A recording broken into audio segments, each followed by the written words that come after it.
गांव बोथनपुर से मैं किसान का बेटा हूँ। किसानों को थोड़ी रियायत देनी थी।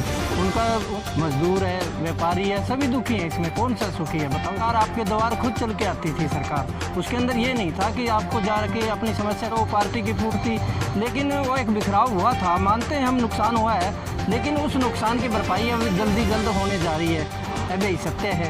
और चौधरी ओम प्रकाश चौटाला जी के नेतृत्व के अंदर वापस आ रहे हैं। आपको जल्दी बड़े बड़े धमाके देखेंगे।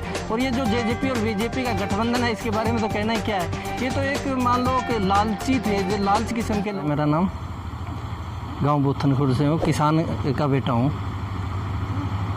तो जैसे कि भाजपा सरकार बड़े बड़े दावे कर रही है किसानों को लेकर कि किसानों के हितों के लिए फैसले किए जा रहे हैं, तो आपका क्या कहना है?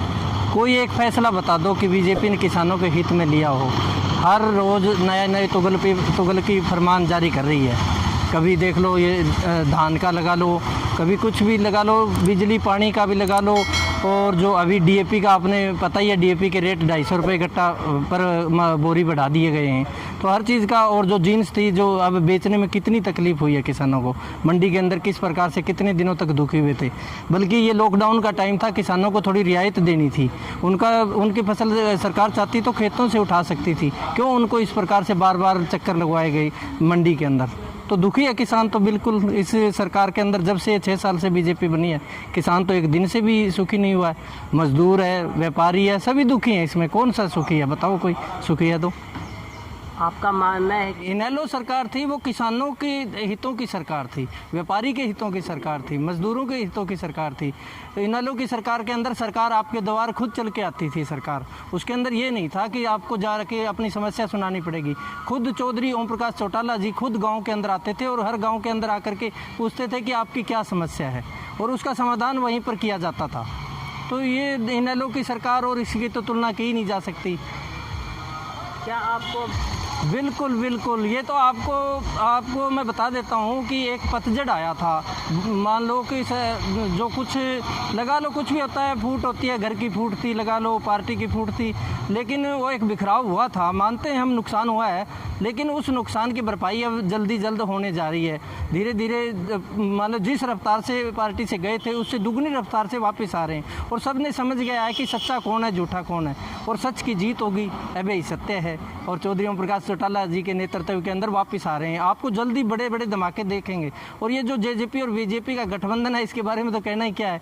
ये तो एक मान लो कि लालची थे, जो लालच किस्म के लोग थे, वो जाकर के बीजेपी के साथ मिल गए। उनको जो वोट परसेंट मिला है, जो इनेलो का वोट परसेंट था, जो जेजेपी में चला गया था, वो सिर्फ बीजेपी की खिलाफत की वजह से गया था। जो मान लो डिप्टी सीएम बनाया, उसने ये कहा था कि इनको मान लो जमुना पार कर देंगे, ये कर देंगे, वो कर देंगे। आज उनके पास ही बैठ करके उनके साथ सरकार के अंदर हिस्सेदारी है, माल खा रहे हैं, और माल अकेले खा रहे हैं। उनके मान लो कार्यकर्ताओं का किसी काम तो हो नहीं रहा, तो वापस आ रहे हैं। और चौधरी ओम प्रकाश चौटाला को और इनेलो को याद करके फिर से एक बार से धमाकेदार आपके सामने इनेलो की वापसी होगी।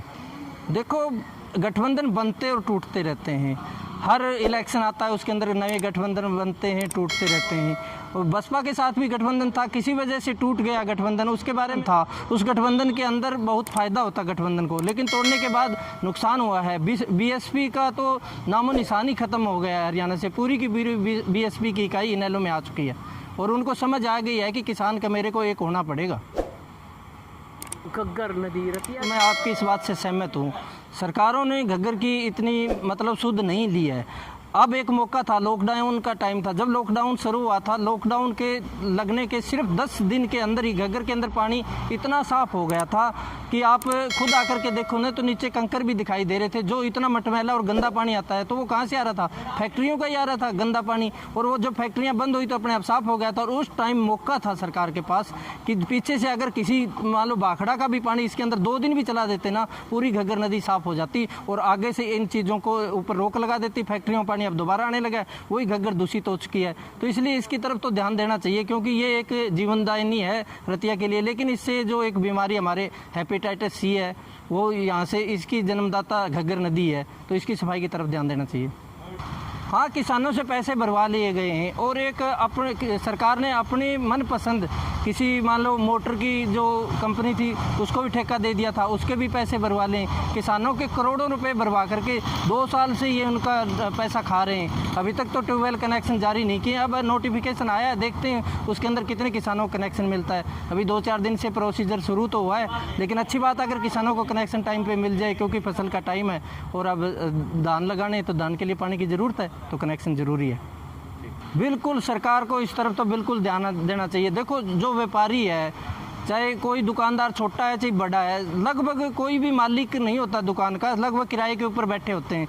तो उन्हें मान लो 2 महीने से दुकानें बंद हैं, तो उनका चलो किराए का है और अब वो तो मालिक के साथ उनका जैसे भी डिस्प्यूट होगा दूर हो जाएगा, कोई बात नहीं, वो तो चलो हो जाएगा बैठ के। लेकिन सरकार को कुछ तो रियायत देनी चाहिए। सरकार के हाथ में ये तो है कि वो बिजली का बिल तो माफ़ कर सकती है कम से कम, और इसके लिए हमारे रतिया की जो किसान संघर्ष समिति है वो आवाज़ उठा रही है, और उसने पहले भी आवाज़ उठाई है, उसमें वो सफल भी रही है।